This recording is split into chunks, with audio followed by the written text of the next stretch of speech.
The sun was low that morning when the women stirred from restless dreams, their breath rising in the cool air of the camp, the smell of smoke and damp earth filling the narrow space around them. They moved slowly, their bodies sore from sleeping. On rough boards, their minds dulled by hunger and fear. They did not speak much anymore. Words had lost meaning in a place where time felt frozen. Each of them carried memories too heavy to share, and yet silence itself had become a kind of comfort, a fragile barrier between the past and the unknown future. The guards walked the perimeter, their boots crunching softly on gravel, the sound of their steps sending faint ripples of tension through the women. None of them knew what would happen next. They had heard rumors whispered among the men that the war was over, that Japan had surrendered, but no one dared to believe such a thing. The world beyond the fence felt like a distant memory. They were prisoners, but they did not know to whom they truly belonged anymore. One woman named Aiko sat near the wall, her knees drawn close to her chest, her hair tangled, her eyes hollow. She had once been a nurse, and her hands still trembled when she remembered the wounded soldiers she could not save. She looked at the others and saw the same mixture of despair and stubborn life. She could not help them, not with medicine, not with words. All she could do was exist beside them, breathing the same air, waiting for something to change. The camp was quiet except for the faint clatter of tin cups and the low murmurs of women trying to stretch rationed rice into something that resembled food. They boiled water in dented pots and stirred it with sticks, scraping the bottom to capture every grain. When the guards were in a good mood, they sometimes tossed scraps of dried vegetables through the fence. It was not kindness exactly, more like indifference, but even that felt like mercy. In the afternoons, the heat became unbearable, the air thick. And still the flies gathered around them, and the smell of sweat and unwashed clothes filled the barracks. Some women tried to wash themselves with buckets of water. Though the guards shouted when they wasted too much, others simply lay still conserving. Strength, each heartbeat felt like an effort, a stubborn act of survival. Aiko watched a small bird land on the fence and tilt its head, its feathers flashing in the sunlight. She wondered how such a small creature could move so freely through a world. Divided by wire and fear, she envied it, then hated herself for feeling envy. For something so simple, she thought of her home, a small fishing village by the sea. She remembered her mother's hands, rough but gentle, the sound of waves against the rocks. She wondered if the sea still looked the same, if the war had changed even the color of the water. At night, the sky stretched wide above them, filled with stars that seemed too bright for a world so broken. The women whispered prayers, not because they believed, but because prayer gave shape to hope. Aiko closed her eyes and listened to the sound of breathing around her. It was the only rhythm left to trust the steady reminder that they were still alive. She thought that maybe survival itself was a kind of rebellion against the forces that wanted them forgotten. Days blurred together, marked only by the changing light and the shallow meals. Sometimes soldiers from outside the camp passed by their uniforms, different, their faces unfamiliar. They looked at the women with a mixture of curiosity and pity, but said nothing. The women wondered if these men were victors or simply more prisoners of another kind. One night, a faint explosion echoed in the distance. The guards flinched but said nothing, and the women huddled close, unsure whether to fear or hope. Aiko dreamed often of water. She dreamed of rivers and rain and the sea. Sometimes she saw her younger self running through tall grass, chasing the sound of laughter. But when she turned, there was only wind. The dreams left her both comforted and hollow. She began to write invisible letters in the dirt with her finger messages, to no one in particular, telling the story of days that blurred together. She thought if she could remember the details, maybe she could remain human. In the far corner of the camp, an older woman named Hana whispered stories to the younger ones, tales of home and food and love. She described the smell of hot rice and the sound of temple bells, and for a few moments they could almost forget where they were. Aiko listened and felt tears she did not know. She still had sliding down her face. Hana spoke not to heal them, but to remind them that life had once held gentleness, and could again if they survived long enough to see it. One morning the guards seemed agitated. They shouted to one another, their movements sharp and uncertain. The women exchanged fearful glances. Something had shifted, though they could not tell what they waited as, always because waiting was all they knew. The hours stretched long until a new group of soldiers arrived, their uniforms cleaner, their expressions unreadable. They spoke quickly among themselves. The guards avoided their eyes. The women dared not ask questions. That night the air felt different, heavy yet strangely still. The women lay awake listening to the faint hum of insects outside the fence. Aiko could feel her heart beating too fast. Her body weak with hunger and exhaustion, she tried to slow her breath to calm herself, but sleep would not come. She looked at the others, some whispering prayers, some staring blankly into the dark. She realized that they all shared the same thought, the same question: what happens next? Morning came, gray and silent. The guards did not shout this time. They moved slowly, almost gently, as if unsure of their own power. Aiko felt a strange chill crawl up her spine. She sensed that something was ending, but she could not yet name it. She thought of the bird on the fence of her mother, of the sound of waves, and she held those memories close as the only possessions left to her.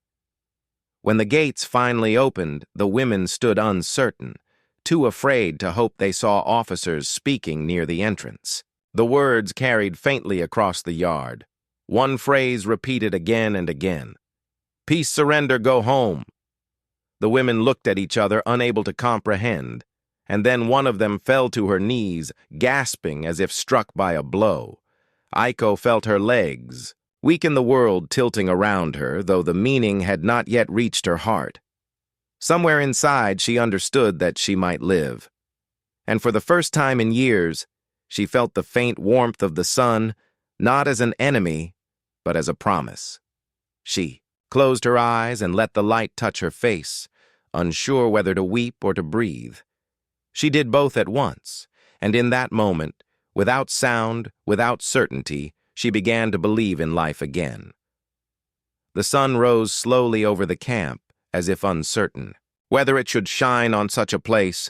The air hung heavy with the smell of ash and damp earth, and the women stirred one by one, unsure if the night's whispers had been real or only another cruel dream. They gathered near the open yard, their thin clothing clinging to skin and bones, eyes searching faces for meaning. None of them dared to speak the word freedom aloud. It felt too fragile, too holy to touch. Aiko stood among them, her hands shaking, though she could not tell if it was from weakness or fear. She watched the guards, who now moved differently, slower, their shoulders slumped, their rifles hanging loosely. The men avoided the women's eyes as if ashamed. The translator, who had once shouted orders, now spoke softly, his voice trembling. "The war is over," he said. "You will not be harmed. You will go home." The words drifted through the air, heavy and unbelievable. The women blinked as though light had suddenly become too bright. For a long moment, no one moved. The truth did not settle easily. After years of dread, they had learned not to trust words, only the silence between them. But then someone began to cry, a sound so raw it broke the stillness, and another woman fell to her knees, pressing her forehead to the dirt. Aiko felt her chest tighten, and she too sank, slowly, unable to stand. The ground felt cool beneath her hands, and she realized she was breathing in gasps, like someone surfacing from deep water around her. Others wept or laughed or simply stared at the sky. One woman named Hana clutched a handful of dust and let it fall through her fingers, whispering to herself over and over, as if reciting a prayer. Aiko watched her and felt her own tears spill, though she did not understand why there was no joy. In them, only exhaustion and disbelief. She thought of the years lost, the faces gone, the children who would never be born, and the thought twisted inside her like a blade. The soldiers watched in silence, unsure whether to approach one of them. A young man barely older than a boy took a step forward as if to offer help, then stopped, his hands trembling. He turned away, his eyes wet. Aiko saw him and felt an unexpected surge of pity. She realized that even the victors carried ghosts of their own hours, past before the women began to move again, slowly helping one another to their feet. They were given water and small portions of food. Their hands shaking as they tried to eat the taste of real rice made some of them cry all over again. Aiko chewed. Slowly, the grains soft on her tongue, the warmth spreading through her chest. She had forgotten how it felt to eat, without fear of it being her last meal. Later, the translator gathered them again to explain they would be moved to another camp. Then, transported to a port from there, they would return to Japan. His voice was careful, almost gentle, though his eyes betrayed doubt as if he did not fully believe the plan himself. The women listened quietly, nodding, not out of trust, but habit. They had obeyed so long that obedience itself felt like survival. As the day wore on, Aiko wandered to the edge of the yard, where the fence still stood rusty and broken. She reached out and touched the wire, its roughness biting her fingertips. She thought of all the days she had stared at it from the inside, and wondered if this moment meant she was truly free, or only standing on the edge of another kind of prison. Freedom was a word she did not yet understand. The sky darkened, and the women huddled together in small groups. Some shared stories of home. Others simply sat in silence. Hana spoke softly about the sea near her village, about the sound of bells ringing from a temple on festival days. Aiko closed her eyes and tried to remember the sound of waves, but it felt distant, as if it belonged to another life. She wondered if she would recognize her village, if she returned, or if the sea itself would look at her and turn away. That night the camp was quiet. The guards kept their distance. The women lay beneath the stars, feeling the cool wind against their faces. For the first time in years, the air did not smell of fear. Aiko could hear the faint rustle of trees beyond the fence, and the sound reminded her of her childhood. She turned on her side and whispered to the woman next to her, "What will you do when you go home?" The woman did not answer at first, then said softly, "I will plant flowers." The answer lingered in Aiko's mind as she drifted towards sleep. She thought of her mother's garden and the small patch of soil behind their house where lilies once grew. She decided that if she lived to see her home again, she too would plant something. Not because it would erase the past, but because life demanded to continue even when the heart resisted.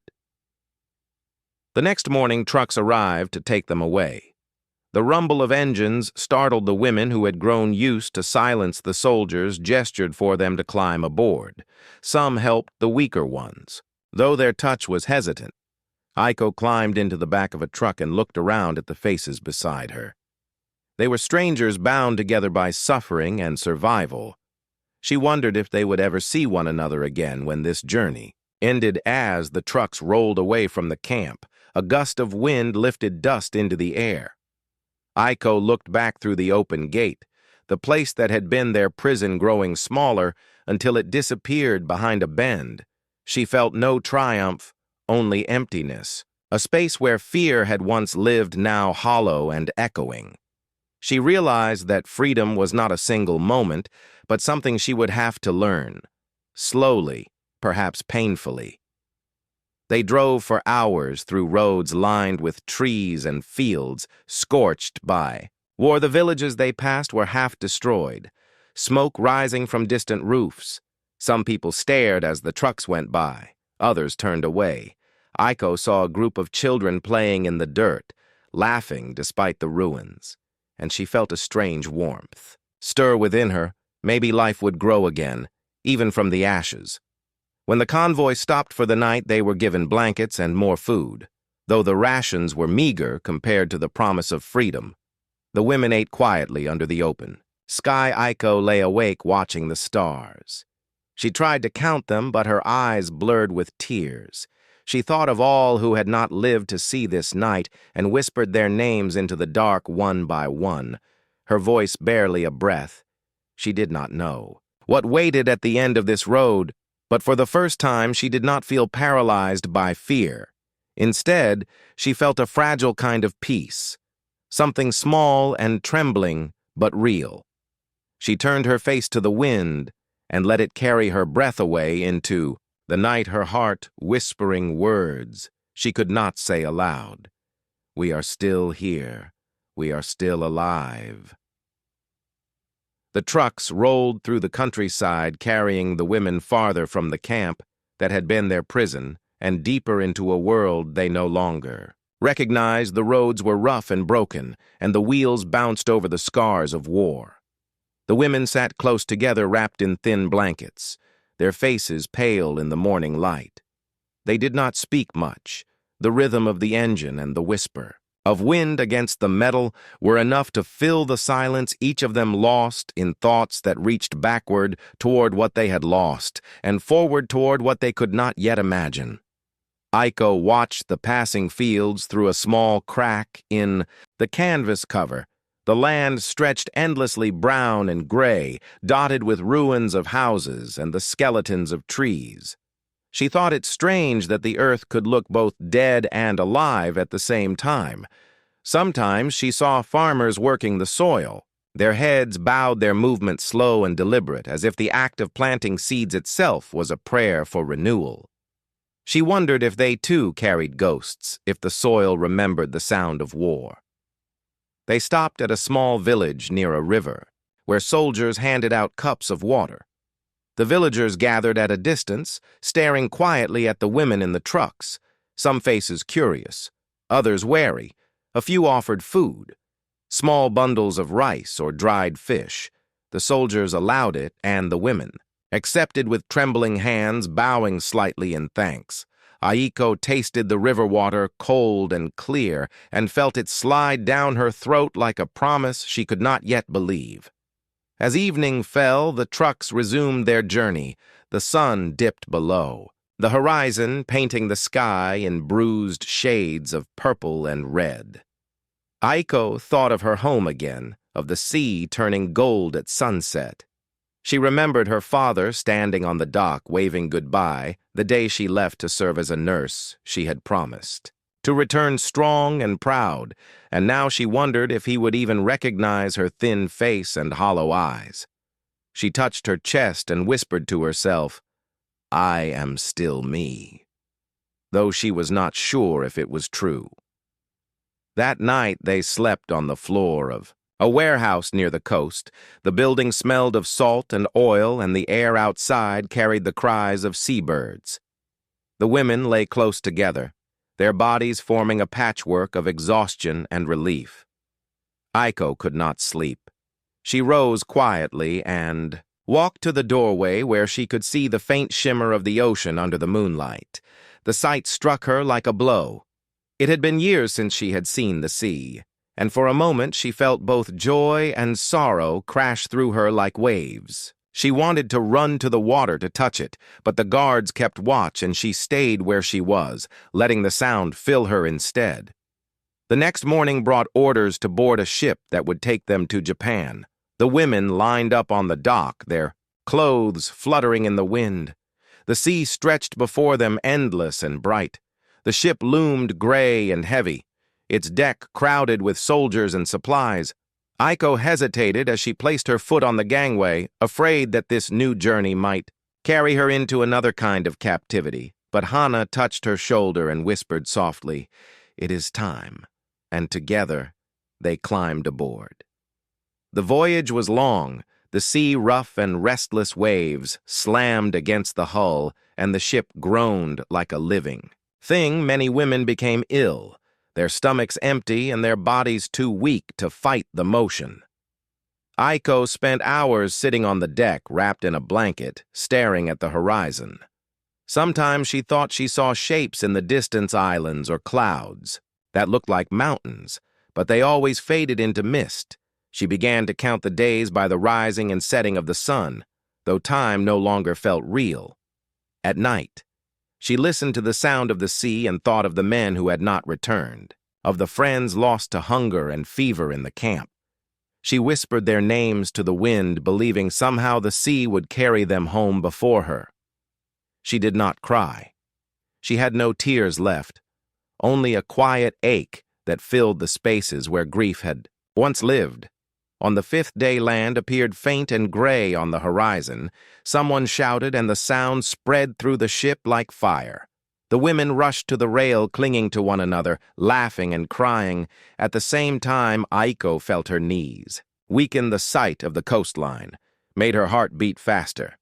She could see mountains rising in the distance and the faint outline of buildings, smoke curling lazily from chimneys. It was Japan, but it did not look like the home she remembered when the ship docked. They were met by officials and nurses who guided them carefully onto the pier. Some of the women fell to their knees, kissing the ground. Others stood frozen, unable to move. Aiko felt the wooden boards beneath her feet, solid and real. And yet the world seemed to sway as if she were still on the sea. She breathed in the air, sharp with salt and the scent of burning wood, and knew she was home, but also not home. Not yet. They were taken to a temporary shelter where they were given clean clothes and food. The kindness felt strange, almost painful after so much deprivation. Aiko looked at herself in a small mirror and did not recognize the face that stared back. Her hair cut unevenly, her skin stretched tight over her cheekbones. But in her eyes she saw something she thought had been lost, a small flicker of life. That night she sat outside the shelter watching the sky. The stars looked the same as they had above the camp. Above the ship, above every place she had endured. She thought of how far she had traveled, and how little she still understood about what it meant to be free. Hana joined her, sitting quietly beside her for a long time. Neither of them spoke. Then Hana said softly, "Tomorrow, we will go inland. Perhaps someone will know where my family was. Perhaps yours too."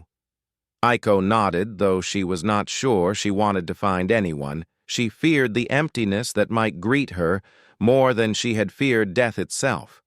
The wind rustled through the trees, carrying the scent of the sea. Aiko closed her eyes and listened. It sounded like breathing slow and endless. She thought of the women who still slept inside the shelter, their bodies curled like children's. She thought of the ones who would never return. And she felt gratitude and sorrow intertwined like threads of the same fabric. She whispered into the darkness, "We are home." And the words felt strange in her mouth, fragile but real. She repeated them, again and again, until they no longer needed to be believed because they were simply true. And as the first light of dawn touched the sky, Aiko felt the weight of the years begin to lift, not completely, not easily, but enough for her to stand and face. The new day she knew there would be pain ahead and questions without answers. But for the first time since the war began, she allowed herself to imagine a future, and in that imagining she found the strength to breathe. The morning air was soft and cool as the women left the shelter, their footsteps quiet against the dirt road ahead of them. The hills rolled gently beneath a sky streaked with pale clouds. Aiko walked among them, her heart heavy yet strangely calm. She had not felt this kind of stillness in years. The sound of birds in the distance seemed almost unreal. She carried a small bundle of clothes, and the memory of those who had not survived each step felt like a fragile thread connecting her to a world she was learning to trust again. They traveled by train through towns and villages that bore the scars of war roofs, caved-in fields, burned rivers filled with debris. Yet life moved within the ruins. Children ran barefoot along the tracks waving as the train passed old. Men pushed carts of vegetables, women hung laundry between broken walls. Aiko watched it all through the open window, the wind tangling her hair. She could smell smoke and salt, and the faint sweetness of blossoms. Somewhere beyond sight she realized that the land itself was trying to heal, and perhaps she could too. When the train reached the city, the women stepped down onto a platform crowded with soldiers, families, and strangers. Some stared, some smiled, a few looked away, unable to meet their eyes. Aiko held Hana's hand tightly, afraid that if she let go, she might lose herself in the noise. They followed a line of officials who guided them toward a relief center where names were taken and records compared. The process was slow-filled. With confusion, the list of the living and the dead tangled beyond recognition, Aiko found her name written in faded ink beside an address she once knew, her village by the sea. Her mother's house still marked on a map, though she could not be sure. It still stood. She folded the paper and held it against her chest. Hana embraced her, then whispered softly, "We will meet again." Aiko nodded, unable to speak, her throat tight with emotion. They parted without ceremony, each walking toward the remnants of their past. The journey to the coast took another day and night, the road rough and empty. Aiko walked part of the way. When the truck broke down, the air smelled of the sea long before she saw it, and when she finally did, the sight struck her breathless, waves breaking against the shore, the sound filling her ears with a rhythm she had dreamed of in the camp. She walked slowly down the path to where her village once stood. The houses were smaller than she remembered, many reduced to ashes. But one still stood, leaning slightly to one side, her mother's house. She hesitated at the doorway, her heart pounding, then stepped inside. The air was musty, filled with the scent of old wood and salt.